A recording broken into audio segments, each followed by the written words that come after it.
Hello students, good morning. Today we will study how to derive equations of motion. First we should know that what is the equation of motion.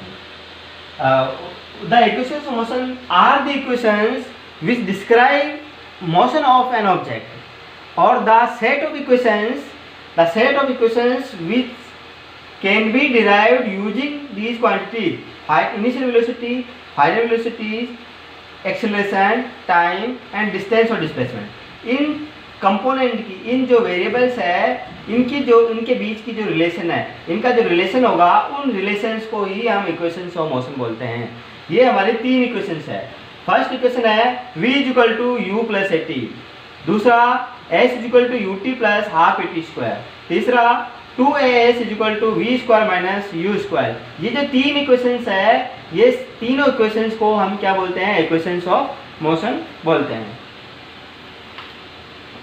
Now derivation for first equation of motion. First equation of motion के लिए हम क्या करेंगे? Velocity time graph बनाएंगे। Velocity को हम y axis पे लेंगे और टाइम को x एक्सिस पे लेंगे। तो वेलोसिटी टाइम ग्राफ के लिए मान लीजिए ऑब्जेक्ट हमारा A से पॉइंट B की तरफ मूव कर रहा है और एक्सेलरेशन हमारा पॉजिटिव एक्सेलरेशन है, यूनिफॉर्म एक्सेलरेशन है। तो इस केस में ग्राफ क्या बनेगा? हमारा ग्राफ एक स्ट्रेट लाइन बनेगा। ए बी हमारा स्ट्रेट लाइन ग्राफ है यूनिफॉर्म एक्सेलरेशन के लिए। तो यहाँ पर हमें फर्स्ट इक्वेशन डिराइव करनी है। इसके लिए हम क्या करेंगे? ये देखिए, ए बी जो ग्राफ है, ए बी बी पॉइंट से वाई एक्सिस के पैरेलल लाइन हम ड्रॉ करेंगे। देखिए आप इस ग्राफ को बोर्ड के ऊपर, इधर लिया हमने टाइम, इधर लिया वेलोसिटी, इधर वेलोसिटी लिया। ये पॉइंट है ए, ये पॉइंट है बी। बी पॉइंट से हमने एक पैरेलल लाइन ड्रॉ की, एक्स एक्सिस के पैरेलल लाइन ड्रॉ करेंगे। इसे नाम दीजिए आप पॉइंट ई। तो हमने क्या किया यहाँ पर? Draw BE parallel to O x मतलब एक्स एक्सिस वाली लाइन के पैरेलल। दूसरी लाइन ड्रॉ करेंगे, वाई एक्सिस के पैरेलल लाइन ड्रॉ कीजिए। इस पॉइंट को डी नाम दिया है, सी नाम दिया है। तो draw B C parallel to E O या ओ ई। इसको, ये लाइन इस वाई एक्सिस के पैरेलल ड्रॉ कर देंगे। और क्या ड्रॉ करेंगे? ए से ये line D, AD, draw AD parallel to x axis.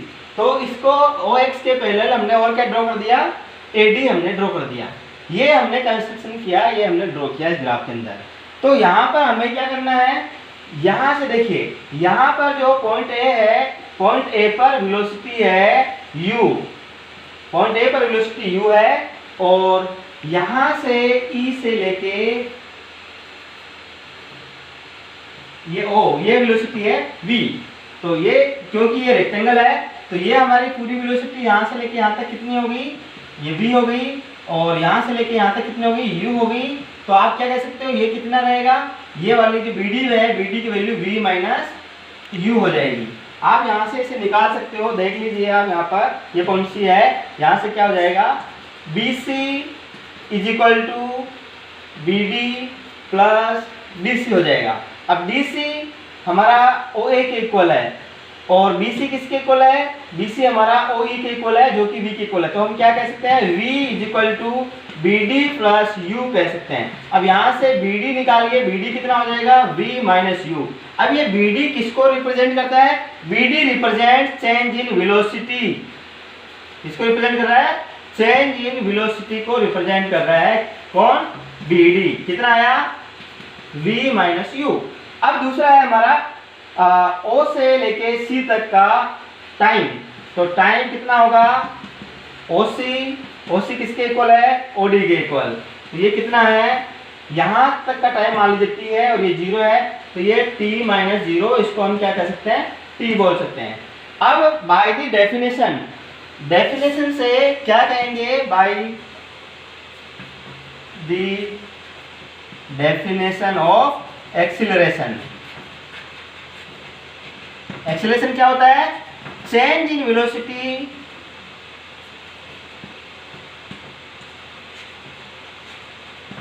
Divide by time. तो चेंज इन वेलोसिटी कितना है, चेंज इन वेलोसिटी है v माइनस यू, टाइम कितना है t, एक्सीलरेशन की वैल्यू क्या मिल गई v minus u upon t मिल गई। अब यहाँ से आप क्रॉस मल्टीप्लाई कीजिए, तो क्रॉस मल्टीप्लाई करने के बाद आपको क्या मिलेगा, AT is equal to v minus u मिलेगा। हमें क्या निकालना है यहाँ से v इज इक्वल टू क्या हो जाएगा u प्लस AT। इस तरह से हमारी ये first equation of motion derive हो जाती है। तो ये हमारी जो रिलेशन है v is equal to u plus AT, this is known as first equation of motion. Now come to second equation of motion.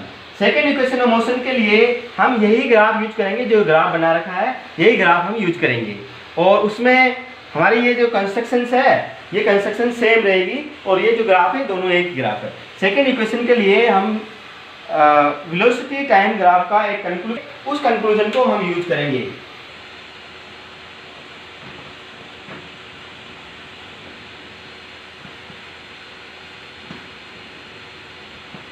Area under the velocity time graph is equal to displacement. This is the conclusion from VT graph. Here in this case displacement कितना हो जाएगा, displacement S is equal to area of graph और area of the curve under AB, ये A है, area of ABDCOA, इसका area जो होगा वो जितना भी एरिया मिलेगा वो हमारा एरिया क्या होगा, डिस्प्लेसमेंट के इक्वल होगा। तो इसको क्या बोल सकते हैं, ये पूरे फिगर को हम कैसे डिवाइड कर सकते हैं, इस फिगर को हम दो पार्ट में डिवाइड कर सकते हैं। एक तो ये हमारा पार्ट आ गया, ये ट्राइंगल,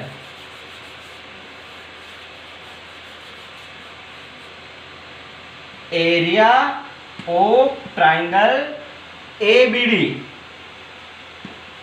प्लस ये दूसरा क्या है, ये हमारा रेक्टेंगल है। So area of rectangle OADC, ये दो पार्ट में हमने डिवाइड कर दिया। अब इस ट्राइंगल का एरिया कितना हो जाएगा, ट्राइंगल का एरिया का फॉर्मूला क्या था, half into base into height, half into base, base कितना है यहाँ से AD, हाइट कितनी है BD, plus area of rectangle, rectangle के लिए ये इसकी ब्रेथ हो गई और ये लेंथ हो गई, तो लेंथ ले लीजिए आप OC इंटू ब्रेथ ले लीजिए आप इसके OA।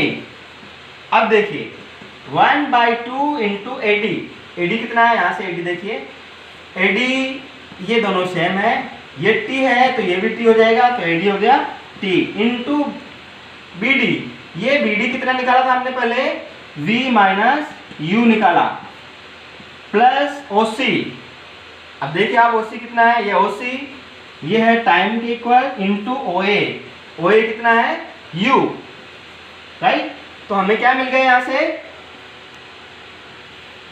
UT plus 1/2 T into V minus U मिल गया। अब यहां पर ये v माइनस यू की वैल्यू हम फर्स्ट इक्वेशन से निकालेंगे।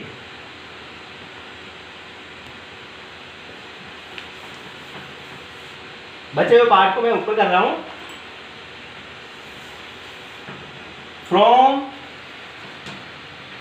फर्स्ट इक्वेशन क्या था, v is equal to u plus 80, तो यहां से v माइनस यू कितना आ जाएगा 80। इसको आप इक्वेशन नंबर 1 दे दीजिए, इसको आप यहाँ पर 2 दे दीजिए। Using 1 and 2 we have S is equal to UT plus 1/2 T into, देखिए ये v माइनस यू की वैल्यू कितनी मिल गई, 80 मिल गई, तो 80 यहाँ रख दीजिए। कितना आ गया, S is equal to UT plus 1/2 80 square. This is the second equation of motion, and first equation में